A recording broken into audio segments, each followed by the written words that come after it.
LED ബൾബുകളുടെ construction, repair, reuse and disposal എന്നിവയെക്കുറിച്ചുമാണ് ഈ video.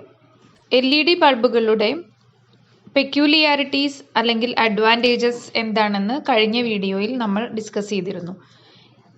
We know that LEDs are light emitting diodes. As there is no filament, there is no loss of energy in the form of heat in LEDs. Also, there is no mercury, so it is not harmful to the environment.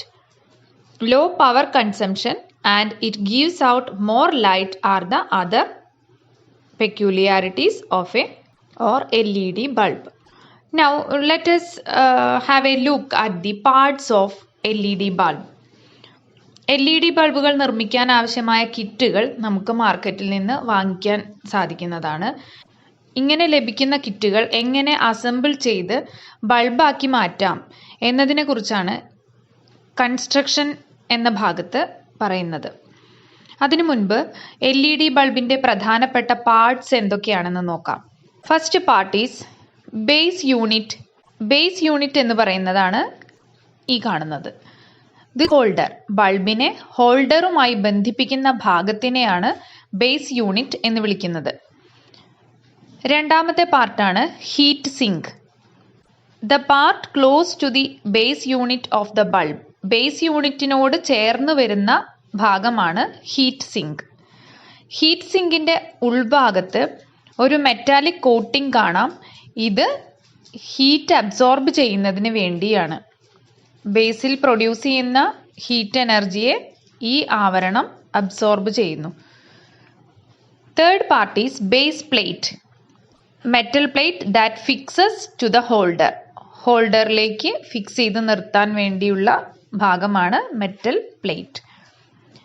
അടുത്തത് back conductor screws. The screws for fixing wires from LED drive to the base unit. Base യൂണിറ്റിലേക്ക് LED ഡ്രൈവിനെ fix ചെയ്ത് നിർത്താൻ വേണ്ടി use ചെയ്യുന്ന സ്ക്രൂകളാണ് back conductor screws.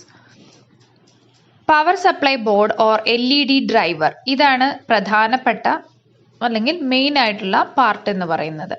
Power supply board അല്ലെങ്കിൽ LED driver എന്നും വിളിക്കാറുണ്ട്. Function of this is to convert AC into DC and supply necessary output voltage. നമുക്ക് വീടുകളിൽ ലഭ്യമാകുന്ന AC വൈദ്യുതിയെ DC ആക്കി മാറ്റുക എന്ന ലക്ഷ്യമാണ് ഈ പവർ സപ്ലൈ ബോർഡിനുള്ളത്. കൂടാതെ അത് വോൾട്ടേജ് ആവശ്യമുള്ളതനുസരിച്ച് മാറ്റുകയും ചെയ്യും. അതായത് വോൾട്ടേജ് 230 വോൾട്ടാണ് വീട്ടിൽ അവൈലബിൾ ആയിട്ടുള്ളത്. 5 വാട്ട്, 7 വാട്ട് ആൻഡ് 9 വാട്ട് എന്നിങ്ങനെ ആവശ്യമുള്ള വോൾട്ടേജ് ആക്കി മാറ്റുന്നതും ഈ സർക്യൂട്ടാണ്. Printed circuit board or LED chip board. ഇതിലാണ് LEDകൾ ഫിക്സ് ചെയ്തിട്ടുള്ളത്. LEDs are fixed on this board. In this, the positive and negative polarities are marked. ഈ ബോർഡിൽ സൂക്ഷിച്ചു നോക്കിയാൽ നമുക്ക് പോസിറ്റീവും നെഗറ്റീവും പൊളാരിറ്റികൾ മാർക്ക് ചെയ്തിരിക്കുന്നത് കാണാൻ പറ്റും. Diffuser cup. This is the part from which light comes out of the bulb. ഈ ഭാഗത്തുകൂടെയാണ് ബൾബിൽ നിന്നുള്ള പ്രകാശം എല്ലായിടത്തേക്കും എത്തിക്കുന്നത്. ഒരു കപ്പ് പോലെ ഇരിക്കുന്ന ഭാഗം, ബൾബിൻ്റെ പുറമെ കാണുന്ന ഭാഗമാണിത്. ഒരു LED ബൾബ് കൺസ്ട്രക്ട് ചെയ്യുന്നതിന് ചില ആക്സസറി ടൂൾസ് കൂടി ആവശ്യമുണ്ട്. Let us have a look at the accessory tools required to construct an LED bulb. Insulation tape, pliers, heat sink compound, wire stripper, soldering iron, solder lead, soldering wax. ഇത്രയുമാണ് വേറെ ടൂളുകൾ. നമുക്ക് LED bulb നിർമ്മാണത്തിന് വേണ്ടി വരുന്ന മറ്റ് tools ഇതെല്ലാമാണ്. ഇനി ബൾബിൻ്റെ കൺസ്ട്രക്ഷൻ ചെയ്യുന്നത് എങ്ങനെയാണെന്ന് നോക്കാം. LED ബൾബിൻ്റെ പാർട്സ് പരിചയപ്പെടാം. Base unit. ബൾബിനെ ഹോൾഡറുമായി ബന്ധിപ്പിച്ചിരിക്കുന്ന ഭാഗമാണ് ഇത്. Base plate. ഹീറ്റ് സിങ്കിൽ ഉറപ്പിച്ചിരിക്കുന്ന ലോഹഭാഗമാണിത്.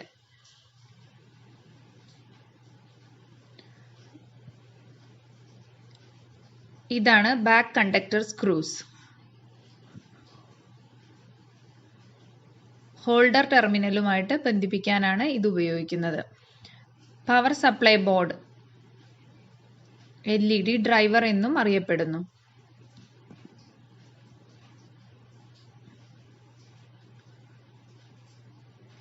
AC വൈദ്യുതിയെ DC ആക്കി മാറ്റാനാണ് ഇത് ഉപയോഗിക്കുന്നത്.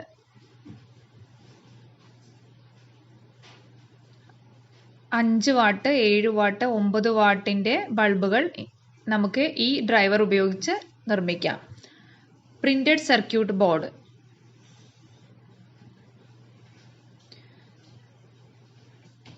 LEDകൾ ഉറപ്പിച്ചിട്ടുള്ളത് ഈ ബോർഡിലാണ്.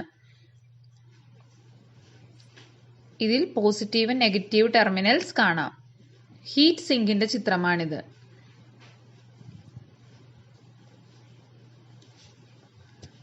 ബൾബിന്റെ ബേസ് യൂണിറ്റ്, ഡിഫ്യൂസർ കപ്പ് എന്നിവ ഹീറ്റ് സിങ്കുമായാണ് ബന്ധിപ്പിച്ചിരിക്കുന്നത്.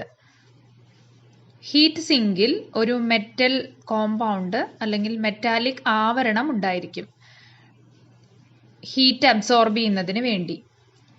ഡിഫ്യൂസർ കപ്പിലൂടെയാണ് പ്രകാശം പുറത്തേക്ക് എത്തുന്നത്. ഇത്രയുമാണ് LED ബൾബിന്റെ പ്രധാന ഭാഗങ്ങൾ. എങ്ങനെ LED ബൾബിന്റെ ഈ ഭാഗങ്ങളെ അസംബിൾ ചെയ്യാം എന്ന് നോക്കാം.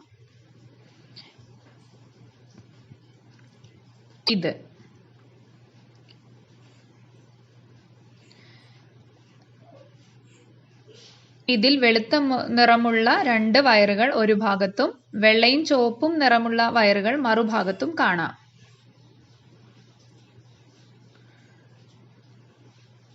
ആദ്യം തന്നെ ഒരു ഇൻസുലേഷൻ ടേപ്പ് എടുത്ത് ഈ LED ഡ്രൈവറിന്റെ സർക്യൂട്ടിന് ചുറ്റും ചുറ്റിയെടുക്കുകയാണ് വേണ്ടത്.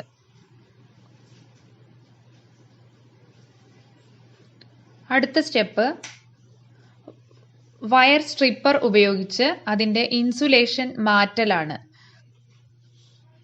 ഒരു വയർ സ്ട്രിപ്പർ ഉപയോഗിച്ച് 4 വയറിന്റെയും അഗ്രങ്ങളിലെ ഇൻസുലേഷൻ നീക്കം ചെയ്യുന്നു.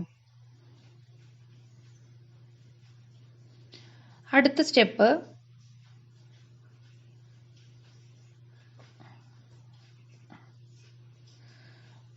ഹീറ്റ് സിങ്ക് ആണ് ഇതിൽ കാണുന്നത്.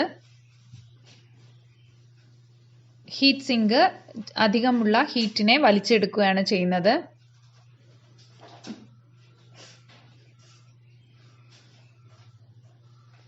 ഈ ദ്വാരങ്ങളിലൂടെ LED ഡ്രൈവറിന്റെ 2 വയറുകൾ പുറത്തേക്ക് എടുക്കുന്നു.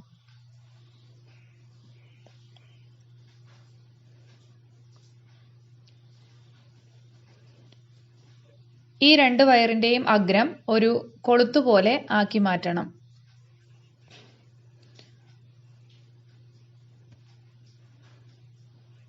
ഇനി നമുക്ക് വേണ്ടത് ബാക്ക് കണ്ടക്ടർ സ്ക്രൂസ് ആണ്. ഈ സ്ക്രൂകൾ ഉപയോഗിച്ച് ബാക്ക് കണ്ടക്ടർ സ്ക്രൂസ് ഉപയോഗിച്ച് ഇതുപോലെ ബേസ് യൂണിറ്റിന്റെ ദ്വാരങ്ങളിൽ വെച്ച് നന്നായി അമർത്തുക. അത് പ്രസ് ചെയ്യുന്നതോടുകൂടി അതിൽ ടൈറ്റായി ഇരുന്നോളും. ഈ സ്ക്രൂസ് ആണ് ഹോൾഡറുമായി നേരിട്ട് ബന്ധപ്പെടുന്ന ഭാഗം.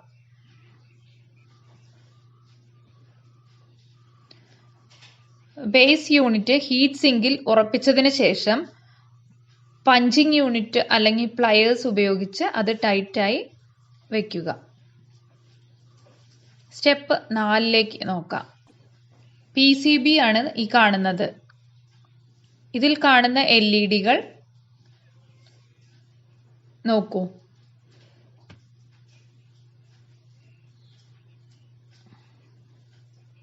ഈ കാണുന്നത് ഹീറ്റ് സിങ്ക് കോമ്പൗണ്ട് ആണ്.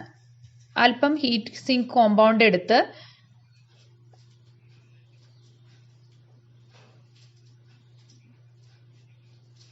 LEDകൾ ക്രമീകരിച്ചതിന്റെ മറുഭാഗത്ത് പേസ്റ്റ് ഒട്ടിക്കുക.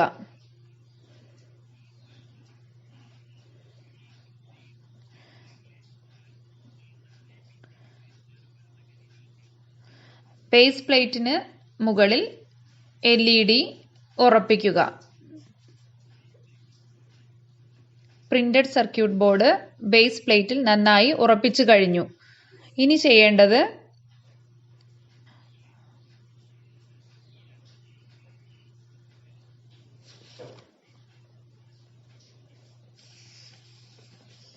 ഈ വയറുകളെ ബേസ് പ്ലേറ്റിനുള്ളിലെ ദ്വാരത്തിലൂടെ പുറത്തേക്ക് എടുക്കുന്നു.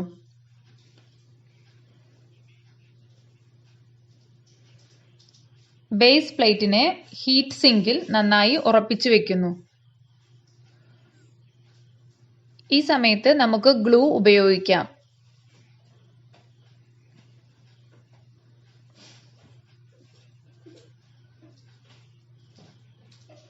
അങ്ങനെ ബേസ് പ്ലേറ്റിൽ അത് ഉറപ്പിച്ച് നിർത്തുക.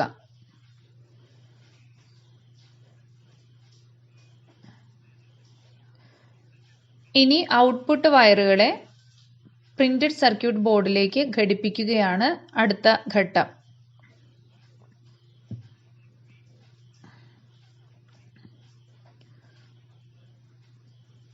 സോൾഡറിംഗ് പേസ്റ്റ് ആണ് ഈ വയറുകൾക്ക് മുകളിൽ പുരട്ടുന്നത്. സോൾഡറിംഗ് അയൺ ഉപയോഗിച്ച് ഇതിൻ്റെ പൊളാരിറ്റി മാറാതെ പോസിറ്റീവ് നെഗറ്റീവ് നോക്കി നമുക്കവിടെ കണക്ട് ചെയ്യാം.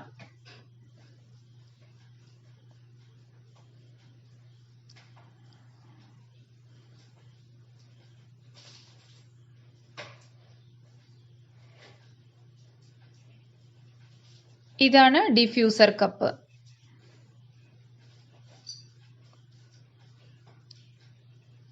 ഡിഫ്യൂസർ കപ്പ് വളരെ എളുപ്പത്തിൽ തന്നെ നമുക്ക് ബേസ് യൂണിറ്റിനോട് ബന്ധിപ്പിക്കാൻ സാധിക്കും, ഹീറ്റ് സിങ്കിനോട് ബന്ധിപ്പിക്കാൻ സാധിക്കും. ഡിഫ്യൂസർ കപ്പ് ബേസ് യൂണിറ്റിനോട് ചേർത്ത് വെച്ച് ഒന്ന് പ്രസ് ചെയ്ത് കൊടുത്താൽ തന്നെ അതിൽ യോജിക്കുന്നതായിട്ട് നമുക്ക് കാണാം. ഇനി ബൾബ് വർക്ക് ചെയ്യുന്നില്ലേ എന്ന് പരിശോധിക്കാൻ ഒരു ഹോൾഡറിൽ വെച്ച് ടെസ്റ്റ് ചെയ്ത് നോക്കാം. Repairing the damages in the LED bulbs. An LED bulb is a combination of many LEDs connected in series. Series ആയി കണക്ട് ചെയ്ത ഒരുപാട് LED ബൾബുകളുടെ അല്ലെങ്കിൽ LED-യുടെ കോമ്പിനേഷനാണ്, ഒരു സംവിധാനമാണ് ഒരു LED ബൾബിലുള്ളത്. The bulb will fail to emit light if any one LED is damaged or if the contact of any one LED is lost. നമുക്കറിയാം series ആയി കണക്ട് ചെയ്യുമ്പോൾ ആ സർക്യൂട്ടിൽ എവിടെയെങ്കിലും ഒരിടത്ത് കോണ്ടാക്ട് നഷ്ടപ്പെട്ടാൽ ബൾബ് പ്രകാശിക്കാതെ വരും. അപ്പോൾ ഡാമേജസ് എന്തെല്ലാമാണെന്ന് പരിശോധിക്കുമ്പോൾ ഡാമേജ് ഉണ്ടാകാൻ സാധ്യതയുള്ള ഭാഗങ്ങൾ ഏതൊക്കെയാണെന്ന് നമ്മൾ ആദ്യം പരിശോധിക്കണം. അങ്ങനെയുള്ള ഭാഗമാണ് LED ബൾബുകൾ കണക്ട് ചെയ്തിരിക്കുന്ന സീരീസ് ആയിട്ട് കണക്ട് ചെയ്തിട്ടുള്ള ഭാഗം. അതായത് LED പവർ സപ്ലൈ ബോർഡ് അല്ലെങ്കിൽ LED ഡ്രൈവർ എന്നറിയപ്പെടുന്ന ഭാഗത്തിലെ സീരീസ് ആയി കണക്ട് ചെയ്തിരിക്കുന്ന LEDകളിൽ ഏതെങ്കിലും ഒന്നിന്റെ പ്രശ്നം കൊണ്ട് നമ്മുടെ ബൾബ് പ്രകാശിക്കാതിരിക്കാം. രണ്ടാമതായി, the LED bulb will not emit light if the rectifier or load resistor or filter capacitor is damaged. LED ഡ്രൈവറിലുള്ള കപ്പാസിറ്ററോ അല്ലെങ്കിൽ ലോഡ് റെസിസ്റ്ററോ കേടാവുമ്പോഴാണ്. അപ്പോൾ ഫിൽട്ടർ കപ്പാസിറ്റർ ഫിൽട്ടർ ചെയ്യാൻ വേണ്ടി ഫിൽട്ടർ കപ്പാസിറ്റർ എന്ന് പറയുന്നത് ഈ റെക്ടിഫയറിൽ ഉപയോഗിച്ചിട്ടുള്ളതാണ്. റെക്ടിഫയർ എന്ന് പറഞ്ഞാൽ AC വൈദ്യുതിയെ അല്ലെങ്കിൽ AC കറന്റിനെ DC ആക്കി മാറ്റാനുള്ള സംവിധാനത്തിനെയാണ് റെക്ടിഫയർ എന്ന് പറയുന്നത്. അപ്പോൾ ബൾബിന്റെ പ്രധാനപ്പെട്ട LED ഡ്രൈവറിലെ പ്രധാനപ്പെട്ട ഒരു ഭാഗമാണ് റെക്ടിഫയർ. ഈ റെക്ടിഫയർ ഉണ്ടാക്കാൻ വേണ്ടി കപ്പാസിറ്ററും ലോഡ് റെസിസ്റ്ററും ഉപയോഗിച്ചിട്ടുണ്ട്. അതിലെ കപ്പാസിറ്ററിന്റെ ഫിൽട്ടർ ചെയ്യാൻ ഉപയോഗിക്കുന്ന, അതായത് നമുക്ക് റെക്ടിഫയറിൽ നിന്ന് കിട്ടുന്ന ഔട്ട്പുട്ടിൽ ഒരു പൾസേറ്റിംഗ് DC ആയിരിക്കും കിട്ടുന്നത്. അതായത് സ്ട്രെയിറ്റ് ആയിട്ട് ഒരു ഫ്ലക്ച്വേഷനും ഇല്ലാത്ത രീതിയിലുള്ള വൈദ്യുതി അല്ല, ചെറിയ ഫ്ലക്ച്വേഷൻ ഉള്ള വൈദ്യുതി ആയിരിക്കും, DC ആയിരിക്കും ഔട്ട്പുട്ടിൽ കിട്ടുന്നത്. അതിന്റെ ഫ്ലക്ച്വേഷൻസിനെ പരമാവധി കുറയ്ക്കാൻ വേണ്ടിയാണ് ഫിൽട്ടർ ചെയ്യുന്നത് അതിനെ. അപ്പോൾ ഫിൽട്ടറായിട്ട് ഉപയോഗിക്കുന്ന കപ്പാസിറ്ററിനെയാണ് അവിടെ ഫിൽട്ടർ കപ്പാസിറ്റർ എന്ന് മെൻഷൻ ചെയ്തിരിക്കുന്നത്. ഒന്നുകിൽ കപ്പാസിറ്ററോ അല്ലെങ്കിൽ ലോഡ് റെസിസ്റ്ററോ കേടായാൽ ബൾബ് പ്രകാശിക്കാതിരിക്കാം. Even a minor damage in an LED bulb will lead to complete failure in the working of the bulb. ചെറിയ എന്തെങ്കിലും പ്രശ്നം ഉണ്ടാകുന്നതോടുകൂടി LED ബൾബ് പ്രകാശിക്കാത്ത അവസ്ഥ വരാം. ഇങ്ങനെയുള്ള ചെറിയ ചെറിയ പ്രശ്നങ്ങൾ എന്താണെന്ന് ബൾബ് തുറന്നു നോക്കി നമുക്ക് തന്നെ ആ ചെറിയ പ്രശ്നങ്ങളൊക്കെ റിപ്പയർ ചെയ്യാൻ കഴിഞ്ഞാൽ ഇതേ ബൾബ് തന്നെ റീയൂസ് ചെയ്യാൻ നമുക്ക് സാധിക്കും. ഒരു LED ബൾബിന് റിപ്പയർ ചെയ്യാൻ വേണ്ടി അതിന്റെ മെയിൻ കമ്പോണൻസ് ഏതൊക്കെയാണെന്ന് നോക്കാം. Examine A damaged LED bulb and find out the following parts. കേടായ ഏതെങ്കിലും ഒരു ബൾബിന്റെ പാർട്സ് ഒന്ന് തുറന്ന് നോക്കിയാൽ അതിൽ റെക്ടിഫയർ ഭാഗം കാണാം, ലോഡ് റെസിസ്റ്റർ കാണാം, ഫിൽട്ടർ കപ്പാസിറ്റർ കാണാം, LED ചിപ്പുകളും ഹീറ്റ് സിങ്കുകളും ഒക്കെ ഒന്ന് തുറന്ന് ഐഡന്റിഫൈ ചെയ്യാൻ ശ്രമിക്കുക. ഇനി LED ബൾബുകൾ റിപ്പയർ ചെയ്യാൻ വേണ്ടി ഉപയോഗിക്കുന്ന ടൂൾസ് ആണ് ഈ കാണുന്നതെല്ലാം. അതിൽ ആദ്യത്തേത് soldering iron, multimeter, tester, screwdriver, LED chip, nose pliers, tweezer. ഇതെല്ലാമാണ് നമുക്ക് അത്യാവശ്യം റിപ്പയർ ചെയ്യാൻ വേണ്ട ടൂളുകൾ. സോൾഡറിംഗ് അയൺ സോൾഡർ ചെയ്യാൻ വേണ്ടി ഉപയോഗിക്കുന്നതാണ് നമുക്കറിയാം. മൾട്ടിമീറ്റർ നമുക്ക് ഏത് കമ്പോണന്റ് ആണ്, ഇലക്ട്രിക്കൽ കമ്പോണന്റ് ആണ് LED ബൾബിന്റെ ഡ്രൈവറിന്റെ അകത്ത് പോയത് അല്ലെങ്കിൽ അത് കേടായത്, ഡാമേജ് ആയത് ഏതാണെന്ന് ഐഡന്റിഫൈ ചെയ്യാൻ വേണ്ടി നമുക്ക് മൾട്ടിമീറ്റർ യൂസ് ചെയ്യാം. ടെസ്റ്റർ യൂസ് ചെയ്യാം. അതുപോലെ സ്ക്രൂ ഡ്രൈവേഴ്സ് ഉപയോഗിക്കാം. LED ചിപ്പുകൾ നോക്കാം. നോസ് പ്ലയേഴ്സും ട്വീസറുകളും യൂസ് ചെയ്ത് നമുക്ക് ബൾബുകളെ റിപ്പയർ ചെയ്യാം. ഇനി ഏതെങ്കിലും ഒരു ഭാഗം കേടാണ് എന്ന് കണ്ടു കഴിഞ്ഞാൽ നമുക്ക് ആ ഭാഗം റീപ്ലേസ് ചെയ്ത് ഇതേ ബൾബ് തന്നെ റീയൂസ് ചെയ്യാൻ വേണ്ടി കഴിയും. അപ്പൊ rectifier, load resistor, filter capacitor, LED chip ഇവയിൽ ഏതിനാണോ ഡാമേജ് ആ ഡാമേജ് ആയതിനെ മാറ്റി പകരം പുതിയ റെക്ടിഫയർ സർക്യൂട്ട്, അതേപോലെ പുതിയ ലോഡ് റെസിസ്റ്ററോ അല്ലെങ്കിൽ പുതിയ കപ്പാസിറ്റർ ആണ് പ്രശ്നമായിട്ടുള്ളതെങ്കിൽ കപ്പാസിറ്റർ മാറ്റി പുതിയ ഫിൽട്ടർ കപ്പാസിറ്ററോ, അതുപോലെ ചിലപ്പോൾ LED ചിപ്പിനായിരിക്കും തകരാറുണ്ടായിരിക്കുക. അപ്പൊ LED ചിപ്പോ മാറ്റി വെച്ചാൽ നമുക്ക് അതേ ബൾബ് തന്നെ റീയൂസ് ചെയ്യാം, റിപ്പയർ ചെയ്ത് റീയൂസ് ചെയ്യാൻ സാധിക്കും. How can the LED bulbs be disposed of scientifically? ഇനി എങ്ങനെയാണ് ഈ LED ബൾബുകളെ സയന്റിഫിക്കായി ഡിസ്പോസ് ചെയ്യുക, സംസ്കരിക്കുന്നത് എങ്ങനെയാണ്? കേടായ ബൾബുകളെ നമ്മൾ എന്ത് ചെയ്യണം? Segregate the plastic, electronic and metal components of LED bulb and transfer them to their respective disposal units. നമുക്ക് പ്ലാസ്റ്റിക്കിൻ്റെതായിട്ടുള്ള ഭാഗങ്ങളും ഇലക്ട്രോണിക് ഭാഗങ്ങളും മെറ്റൽ കമ്പോണൻസും എല്ലാം LED ബൾബിനകത്ത് ഉണ്ട്. ഇവയെ തരംതിരിച്ച് അതാതിന്റെ ഡിസ്പോസൽ യൂണിറ്റുകളിലേക്ക് എത്തിക്കുകയാണ് ചെയ്യേണ്ടത്. Don't you have to enhance the use of LED bulbs which are environment friendly and suitable for energy conservation? LED ബൾബുകളെ സംബന്ധിച്ച് ഏറ്റവും പ്രധാനപ്പെട്ട 2 പോയിന്റ്സ് ആണ് ഇവ. എൻവയോൺമെന്റ് ഫ്രണ്ട്ലി ആണ്, മാത്രമല്ല എനർജി കൺസർവേഷന് വേണ്ടി സഹായിക്കുന്ന ബൾബുകളുമാണ് എന്നുള്ളത്. എനർജി സേവ് ചെയ്യേണ്ട അതിന്റെ ആവശ്യകത നമുക്ക് എല്ലാവർക്കും അറിയാവുന്നത് കൊണ്ട് തന്നെ എനർജി കൺസർവേഷന് വേണ്ടി നമ്മുടെ വീടുകളിൽ ഉപയോഗിക്കുന്ന മറ്റ് എനർജി സോഴ്സുകൾക്ക് പകരമായി അതിനേക്കാൾ കുറഞ്ഞ പവറിൽ കൂടുതൽ ലൈറ്റ് തരുന്ന LED ബൾബുകൾ നമ്മൾ ഉപയോഗിക്കേണ്ടതാണ്. LED കിറ്റുകൾ ഉപയോഗിച്ച് നമുക്ക് സ്വന്തമായി ചെറിയ ചിലവിൽ തന്നെ സ്വന്തമായി ബൾബുകൾ നിർമ്മിക്കാനും സാധിക്കും.